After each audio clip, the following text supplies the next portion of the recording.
السلام علیکم ورحمۃ اللہ وبرکاتہ۔ میں ہوں آپ کا میزبان خواجہ امجد اقبال۔ میں آپ کے لیے ہمیشہ کی طرح ایک نہایت دلچسپ موضوع اپنی ویڈیو کا لے کر آیا ہوں، اور اس سے امید کرتا ہوں اس کے بعد آپ کی معلومات میں بے حد اضافہ ہوگا۔ میری آج کی ویڈیو کا عنوان ہے کہ ایک مقابلاتی کمپٹیٹیو مارکیٹ میں چیزوں کی قیمتوں کا تعین کس اصول پر ہوتا ہے، اکنامکس کے۔ اس کی وضاحت میں آپ کو ایک ٹیبل اور گراف کی مدد سے کروں گا انشاءاللہ، اور امید ہے کہ آپ کو یہ علم جاننے کے بعد آپ جان سکیں گے کہ قیمت کا تعین کس طرح ہوتا ہے۔ اور اس کے علاوہ یہ بتاؤں گا کہ پروڈیوسر اپنا میکسیمم پروفٹ حاصل کرنے کے لیے اپنی چیز فروخت کر کے کن اصولوں پر عمل کر کے زیادہ پروفٹ گین کر سکتا ہے۔ یا ایکویلیبریم پرائس کا ہم جائزہ یہ گراف سے بھی کر سکتے ہیں۔ اس گراف میں جیسا کہ آپ دیکھ رہے ہوں گے کہ قیمتیں جو ہیں ورٹیکلی شو ہوئی ہیں، اور ہاریزونٹلی اس کی کوانٹٹی کا ذکر کیا گیا ہے۔ جب قیمت فار ایگزامپل ٹماٹر کی لیں 10 روپے کلو ہوگی تو کنزیومر کی ڈیمانڈ 80 کلو ہوگی، اور جب اسی پرائس پہ سپلائر یا پروڈیوسر ٹماٹر کا 10 کلو ٹماٹر فروخت کے لیے پیش کرے گا، جو ہی اس کی قیمت بڑھ کے 20 روپے ہو جائے گی، تو کیونکہ ڈیمانڈ کا قانون ہم نے پڑھا ہوا ہے کہ قیمت کے بڑھنے سے طلب کنزیومر کی کم ہو جاتی ہے، وہ 80 کلو کی بجائے 70 اس کی ڈیمانڈ ہو جائے گی، 70 کلو کوانٹٹی۔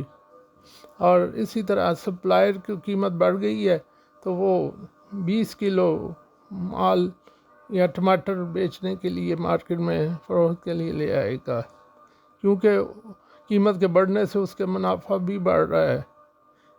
یعنی سپلائی کا یا رسد کا قانون یہ بتاتا ہے کہ قیمت جو ہی بڑھتی ہے مارکیٹ میں کسی چیز کی، اس کی طلب کی وجہ سے، تو وہ اپنا قیمتیں بھی بڑھنا شروع ہو جاتی ہیں، اور جب قیمت ڈاؤن ہوتی ہے تو طلب میں اضافہ ہو جاتا ہے۔ یعنی طلب کا اور یہ قیمت کا تعلق ایک دوسرے کے الٹ ہوتا ہے، جبکہ رسد میں ایسا نہیں ہے۔ رسد میں جو ہی قیمت بڑھتی ہے تو اس کی رسد میں بھی اضافہ پروڈیوسر کر دیتا ہے۔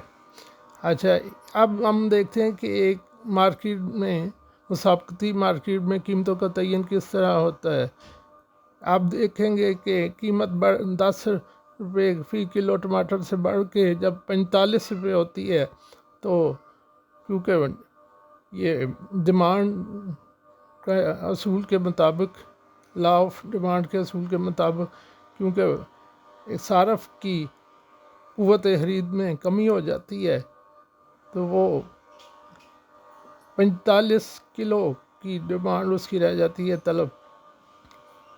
اور اس کے مقابلے میں رسد جو پروڈیوسر کے ہاتھ ہوتی ہے، وہ بڑھا کے، جو پہلے 10 روپے فی کلو کا ٹماٹر کے ریٹ پہ 10 کلو تھی سپلائی رسد، اور یہ بڑھ کے اب 45 کلو ہو گئی ہے۔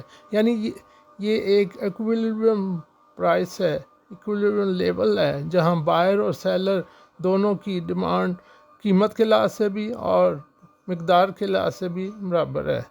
اسی طرح بڑھتے بڑھتے جب یہ قیمت ہم دیکھ رہے ہیں اس گراف میں کہ 80 روپے فی کلو ٹماٹر ہو جاتے ہیں، تو کنزیومر کی ڈیمانڈ کم ہو کے 10 کلو رہ جاتی ہے، جبکہ رسد بڑھ کے 80 کلو ہو جاتی ہے۔ اس اپنا گراف سے ہمیں یہ پتہ چلتا ہے کہ قیمتوں کا مارکیٹ میں مسابقتی مارکیٹ میں قیمتوں کا تعین اس کی طلب اور رسد سے ہوتا ہے۔ اب یہ ہم دیکھتے ہیں کہ ایک پروڈیوسر زیادہ سے زیادہ منافع کس طرح حاصل کر سکتا ہے اپنے مال کو بیچ کر۔ سب سے پہلے اسے یہ کرنا ہوگا کہ پیداواری لاگت میں کمی کرنی ہوگی۔ اگر وہ پرانے اولڈ طریقے سے ایبسلیوٹ طریقے سے چیزیں بنا رہا ہے اپنے کارخانے میں یا فیکٹری میں، تو اسے جدید طریقہ کار اختیار کر کے پیداوار کی لاگت میں کمی کرنا ہوگی اور اچھی اور لیٹسٹ ٹیکنالوجی کا استعمال کرنا ہوگا۔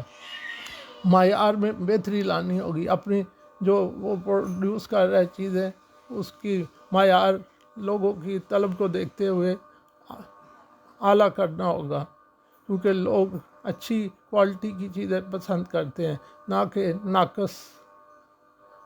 اسی طرح اس کو اپنی برانڈ کی مارکیٹنگ پہ مسابقتی مارکیٹ میں اپنی پروڈکٹ کو نمایاں کرنے کے لیے برانڈنگ اور مؤثر مارکیٹنگ انتہائی اہم کردار ادا کرتی ہے۔ برانڈ کی مضبوط شناخت اور منظم تشہیری حکمت عملی صارفین کی توجہ حاصل کرنے میں اسے مدد دیتی ہے اور منافع میں اضافے کا سبب بنتی ہے پروڈیوسر کے لیے۔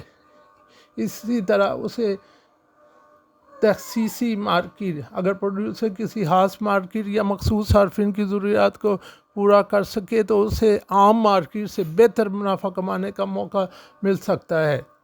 مثال کے طور پر اگر پروڈیوسر ایک خاص معیار یا منفرد خصوصیت کے حامل مصنوعات بنائے تو وہ اسے زیادہ قیمت پر بیچ سکتا ہے، اور اس طرح اقدامات اٹھا کر وہ پروڈیوسر کو مسابقتی مارکیٹ میں زیادہ سے زیادہ منافع کمانے کا سبب ہو سکتا ہے۔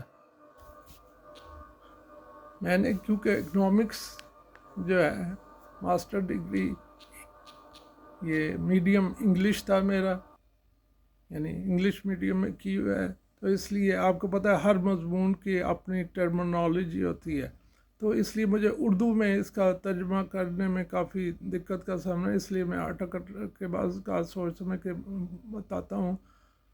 اس لیے امید ہے کہ آپ کو میری آج کی ویڈیو بے حد پسند آئی ہوگی، اور میں آپ سے التجا کرتا ہوں کہ آپ میری ویڈیو کو لائک کریں، سبسکرائب اگر نہیں کیا تو سبسکرائب کریں، اور شیئر کریں اور کمنٹس کریں، اور مجھے بتائیں کہ آپ کن موضوعات پہ آئندہ میں ویڈیو بناؤں، آپ کی دلچسپی کے کون سے موضوعات ہیں اکنامکس کے۔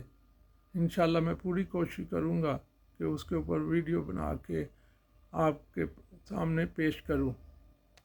شکریہ، السلام علیکم۔